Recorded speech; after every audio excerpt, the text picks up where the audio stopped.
los chinos tienen unos anales astronómicos que se remontan pues probablemente un par de milenios atrás. El primer eclipse documentado que tuvo consecuencias ocurrió en el año 500 algo, 580 y pico, antes de Cristo, durante un enfrentamiento, una guerra entre los imperios o naciones de Lidia y el actual Irán, Persia. Llevaban 6 años combatiendo hasta que se enfrentaron en una batalla que iba a tener lugar al borde de un río, el río Haris, y en ese momento ocurrió, precisamente, sin que nadie lo hubiera previsto, evidentemente, un eclipse que los combatientes interpretaron como una señal divina que les llevó a firmar inmediatamente la paz, intercambiar tratados de amistad, intercambiar matrimonios entre los reyes correspondientes, y así fue. Este es el primero. No hay muchos más eclipses de sol documentados en el sentido de que tuvieran alguna repercusión histórica, pero este sí que es el primero del que hay constancia. Sería el eclipse de la paz, que no vendría mal que se tomara ejemplo con este eclipse y se firmaran unos cuantos acuerdos. Bueno, ¿verdad? sí, se podría sugerir a Washington a ver si tienen interés en ir a verlo a Burgos, a la línea de la totalidad. Hasta que no se tuvo constancia de que estábamos ante un fenómeno astronómico, se entiende de que habían interpretaciones divinas, por lo que veo, ¿no? En general sí, porque claro, es un fenómeno que admite pocas explicaciones naturales si no se conoce el mecanismo. De todas maneras, esas ocasiones son realmente curiosas.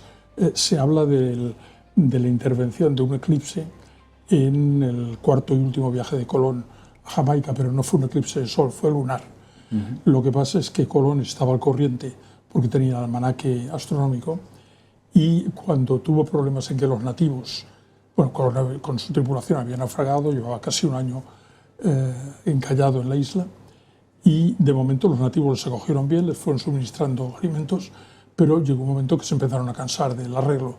Entonces Colón les amenazó con hacer desaparecer la luna, teñirla en sangre, y funcionó, efectivamente. No sé durante cuánto tiempo funcionaría el subterfugio este, claro. Pero sí.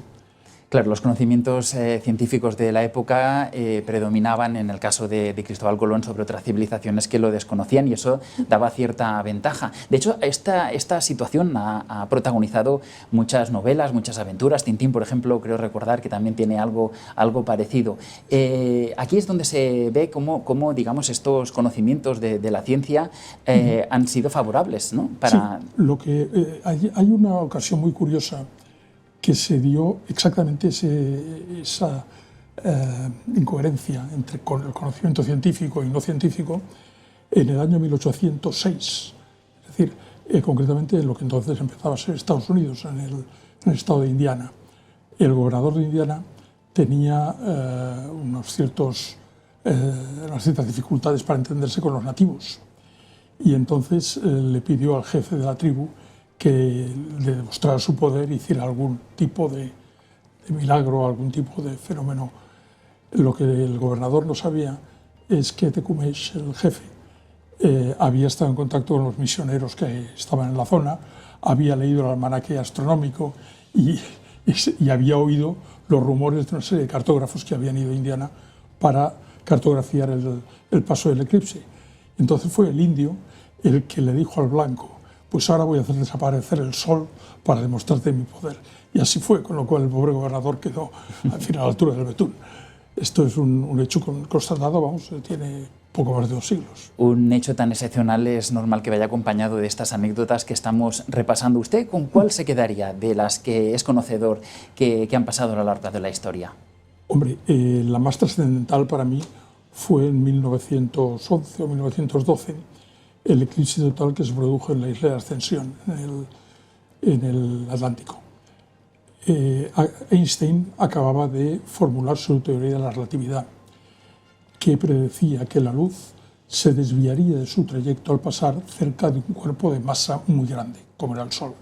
Pero claro, esto no se podía comprobar durante un día normal porque el Sol deslumbraba y no podía ver las posiciones de las estrellas del fondo. Entonces Arthur Eddington, que era uno de los astrónomos y un fan de las teorías einsteinianas, se desplazó a Ascensión, tomó fotografías y efectivamente quedó demostrado que las posiciones de las estrellas detrás del Sol en el momento de la totalidad no correspondían con sus posiciones normales. La luz realmente se había desviado.